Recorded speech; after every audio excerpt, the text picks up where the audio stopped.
You knew what you were getting yourselves out for. Ladies and gentlemen, next, he's a PhD in chemistry at the University of Glasgow. Please put your hands together and welcome to the stage, James Taylor, ladies and gentlemen.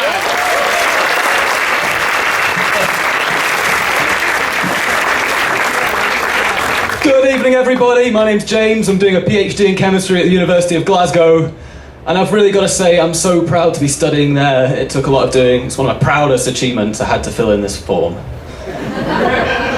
Name, James Taylor. I know, sweet baby James. Program, PhD in chemistry, full-time, 3.5 years. Sex, well, if the above is anything to go by, I don't think the chances are very good. But honestly, I'm getting really fed up of this idea that scientists are never getting laid. I mean, I'm not. But I'm sure plenty of other ones are. The other big misconception that really annoys me is that doing public engagement in science is glamorous. And I thought that. But then I ended up taking part in a documentary that was being filmed in our lab. And I learnt that being in a science documentary is a bit like being in porn. It feels really good, but no one wants to see your face.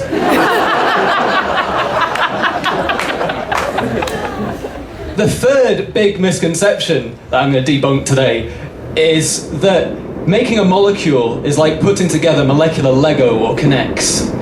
And I thought that, but then I went and studied chemistry and I found out that I've been lied to. And that in fact it's not like Lego or Kinects at all, it's a bit more like those foam letters that you get in the bath. So if you want to make a molecule, you want to do a chemical reaction, you get a bucket full of those foam letters, right? You chuck them into a bath, throw in a rubber duck, because you can't have a bath without a rubber duck, and maybe one of those glittery bath bombs as well, if you're anything like me. Don't judge. And then you get in there, and you thrash around like some crazed whale. And then you get out, maybe put some clothes on, and you get a colander, and you start sieving out all the letters from the bath. And when you get them out, you just hope that they've magically rearranged themselves to form your chemical twilight, chemical Hamlet. More often, you'll get your chemical Twilight. And I've been at this for quite a while. I've been trying to make this molecule, this one tiny little molecule, just a smidgen of it, for 6 months. 6 months I've been in the lab, and I haven't had any. And I've not managed to make any of this molecule either. The kind of stuff I'm trying to make, the kind of molecules that are called amphiphiles. And an amphiphile is a bit like a molecular Glaswegian. Part of it loves grease, and part of it loves water. And these amphiphiles arrange themselves with grease in the middle and water around them, a bit like a load of people gathered around a munchie box on Sauchiehall Street in the rain. And these amphiphiles are important because they make up the membranes of living cells. So you could say that my research is tenuously connected to the origin of life. But I don't just mean looking at my own sperm under the microscope. There are two kinds of scientists who use microscopes. The ones that have used it to look at their own sperm. And women.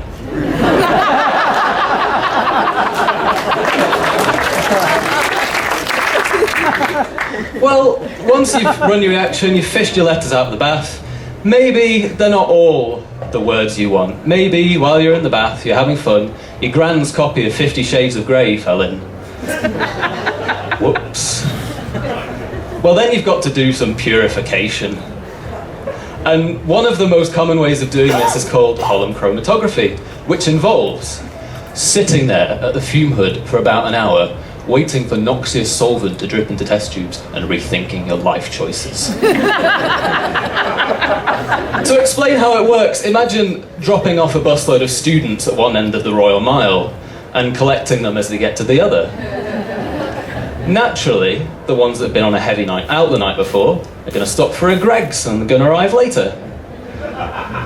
And that's the kind of exquisite separation you're looking for in chemistry. Well, personally, I like to have quite a lot of fun in the bath. And my grand copy of 50 Shades always falls in. Consequently, I spend most of the day in the lab with a massive column. And this makes it very difficult to get any work done. But a saviour has arrived in the form of a fancy piece of new machinery. You put your sample in, and it runs your column for you. Whoa! It is essentially a programmable undergraduate. Except this one's never hung over. On its screen, it gives you a live readout of what's coming off your column, when. And when this goes well, this can lead to a very exciting 15 minutes indeed. Whoa! Ooh. It's got a touch screen. Oh yes, right there, take my sample! Oh no, not that! Wrong injection port. Oh yes! Oh, my peak looks so amazing! This isn't actually what I'm like in bed. They wouldn't give me a 2-hour set. Oh, here comes my product! All over those double E LSDs. Unfortunately though, when things don't go too well, it can spit out your impure product after a very disappointing 15 seconds. And it's worse when your supervisor's behind you watching. Honestly, this hasn't happened before. Please don't make me go back to doing it manually. I know what you're thinking. You're thinking this guy's just a pervert. But masturbation's just one of the things you can do when you're waiting for your acting to finish. I am a little bit cultured. I like a little bit of music as well. And so I've written some tunes.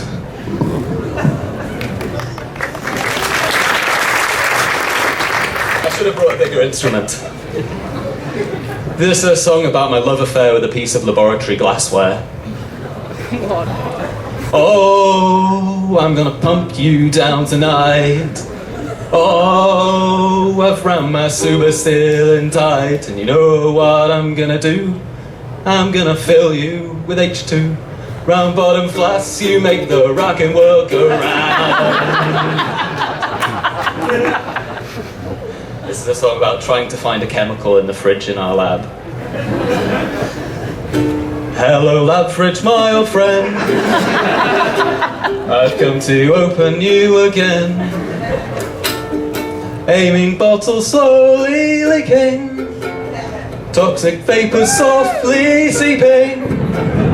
When my nose was hit by the stench of a rotting whale, as I inhaled and smelled the smell of science. And in the fridge's light I saw 200 bottles, maybe more. If you don't label flasks of gunge, fuck you. If I don't find it soon, I think I'll spew. And I wonder why they only find me the next few days 6 feet away. Because I'll smell of science.